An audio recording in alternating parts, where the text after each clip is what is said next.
December 4వ తారీఖున దత్తాత్రేయ జయంతి సందర్భంగా శ్రీమతి స్రవంతి గారి ఆధ్వర్యంలో దత్త హోమం సంప్రదించండి. నమస్తే, వెల్కమ్ టు సుమన్ టీవీ. నేను పద్మిని. ప్రస్తుతంతో పాటు ప్రముఖ ఆధ్యాత్మికవేత్త, దత్త ఉపాసకురాలు, శ్రీపాద శ్రీవల్లభ దత్తపీఠం వ్యవస్థాపకురాలు శ్రీమతి లతా దత్త గారు మనతో పాటు ఉన్నారు. మాట్లాడదాం. అక్క నమస్తే. అక్క నమస్తే. అక్క, దత్త సాంప్రదాయం అనే మాట వింటూ ఉంటాము. దత్త సాంప్రదాయం ఏమిటి? కొంచెం నాకేదో కొత్తగా ఉన్నటువంటి ఒక అంశం. దత్త సాంప్రదాయం అంటే దానికి ఏమైనా విధి విధానాలు ఉంటాయి, ఇట్లా పాటించడం? అవునా? చెప్పండి ఒకసారి. దత్త సాంప్రదాయం జ్ఞాన, యోగ, భక్తి ఇలా అన్ని మార్గాలకు కూడా ముఖ్యమైన వారధి ఎవరంటే గురువు. ఆ గురువు ఎవరు? ఆది గురువు దత్తాత్రేయ స్వామి.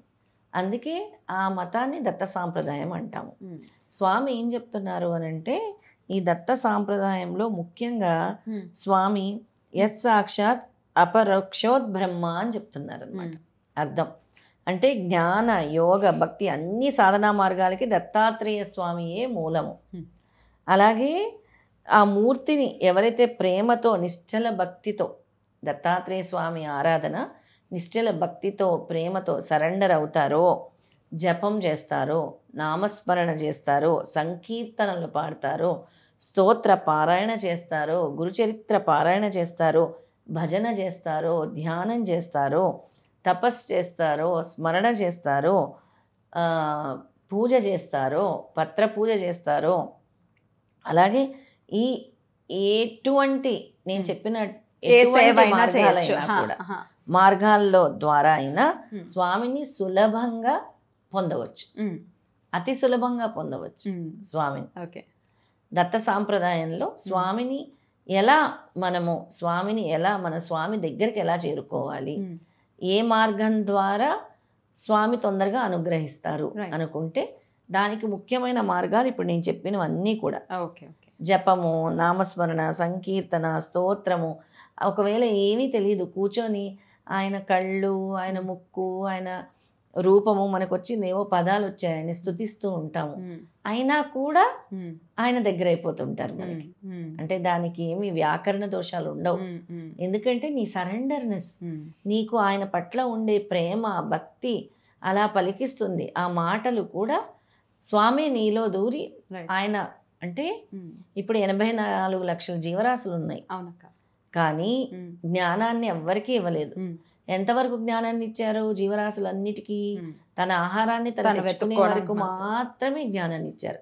తన గూడును తను నిర్మించుకోవడానికి మాత్రమే జ్ఞానం ఉంది, అంతే. ఇప్పుడు ప్రతి జంతువు, పశుపక్షాదులు కూడా తన తిండి కోసం పరిగెడుతుంది. ఒకవేళ దానికి కాలు ఇరిగినా, చెయ్యి ఇరిగినా, ఏమి ఇరిగినా తిండి దొరుకుతుందంటే పరిగెడుతుంది. కానీ మానవుడు దేని వెనక పరిగెడతాడు? ఆశ వెనక పరిగెడతాడు, అత్యాశ వెనక పరిగెడతాడు. అంటే నీకు కావాల్సిన తిండి వస్తే నీకు తృప్తి ఉండదు. ఆ తృప్తి అనేది మానవుడికి లేదనమాట. ఎప్పుడు అసంతృప్తే మిగిలింది.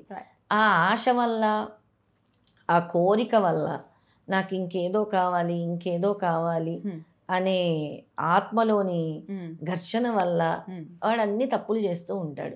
ఇన్స్టెంట్గా మనీ కావాలి, తొందరగా డబ్బు సంపాదించాలి, దానివల్ల ఒకరిని మోసం చేయాలి, ఇంకొకరి దగ్గర ధనం అపహరించాలి, ఇలా రకరకాలన్నీ కూడా ఎందుకు జరుగుతున్నాయంటే మానవుడికి ఇచ్చిన ఈ జ్ఞాన శక్తిని దుర్వినియోగం చేస్తున్నారు, ఈ జ్ఞానాన్ని.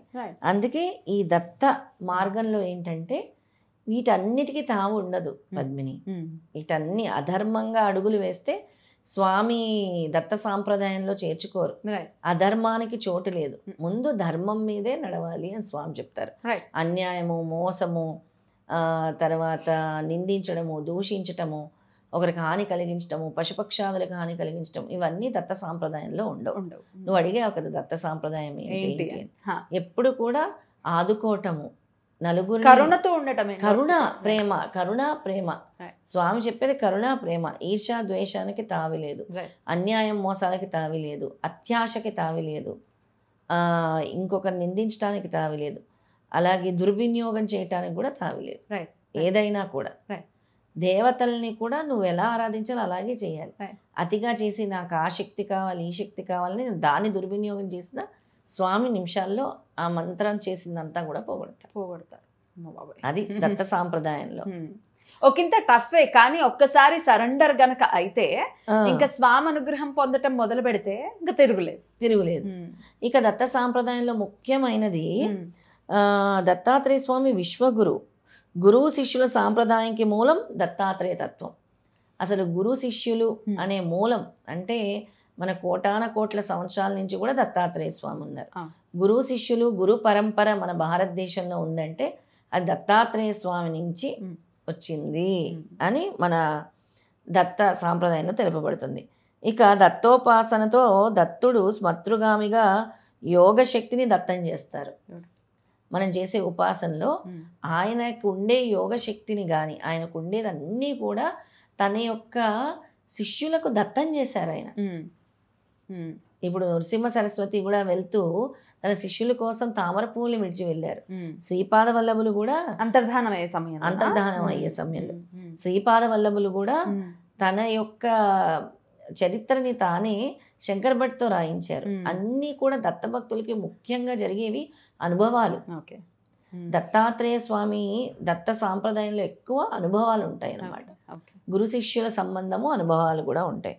అలాగే దత్తాత్రేయ అవతారాల్లో విష్ణు అవతారాల్లో లాగా దుష్ట శిక్షణ అనే మాట ఉండదు ఇక్కడ.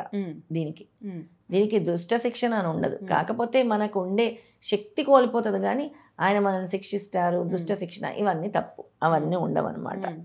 అలాగే ధర్మ ప్రతిష్టతో పాటు అందరిలో ధర్మం మేలు కొలపటమే ముఖ్యం దత్త సాంప్రదాయంలో. ఇందాక నేను చెప్పాను కదా, ప్రతి ఒక్కరిలో ఒక ధర్మం అనే గంటని మ్రోగిస్తూ ఉంటారు దత్తాత్రేయ స్వామి.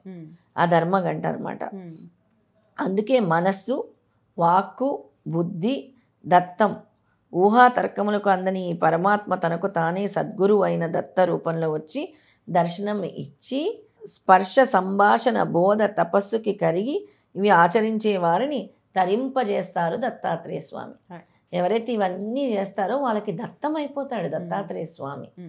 ఈజీగా ప్రసన్నం చేసుకోవచ్చు దత్తాత్రేయ స్వామిని. నాకు రక్షణ కావాలి అంటే నిమిషాల్లో వచ్చి రక్షించేది దత్తాత్రేయ స్వామి. కలియుగంలో మనం ఎన్నో విపత్తులు చూస్తూ ఉన్నాం పద్మిని. రోజుకొక విపత్తులు జరుగుతూనే ఉన్నాయి. అందుకే ఈ గురు ఆరాధన అనేది విశ్వంలో ఎక్కువ పెరగాలి. అందుకే బయట 33,000 కోట్ల సిద్ధమంగళ స్తోత్రాలు, అలాగే కోట్ల సిద్ధమంగళ స్తోత్రాలు అనేవి కూడా చాలా గ్రూపుల్లో దీన్ని చాలా ప్రచారం చేసి చాలా భారీగా జరుగుతున్నాయి అన్నమాట. ఇక్కడ తాను భక్తుల కోసం దిగి వస్తారు, పైనుంచి కిందకి దిగి వస్తారు. ఒక పంచభూతాత్మక శరీరం తీసుకొని వారితో సద్గురువుగా జీవిస్తూ మళ్ళీ తను ఆశ్రయించిన వారిని తనతో పాటు తీసుకెళ్తూ ఉంటారు. అది ఈ దత్త సాంప్రదాయంలో జరుగుతూ ఉంటుంది.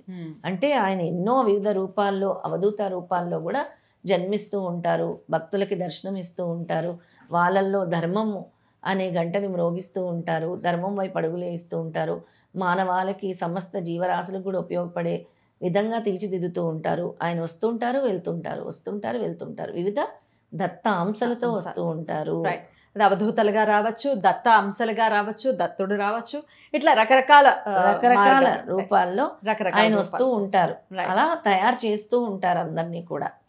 దత్త సాంప్రదాయం అంటే ఏంటి అనేది చాలా చక్కగా వివరించారక్క. కృతజ్ఞతలు. నమస్తే అక్క. నమస్తే.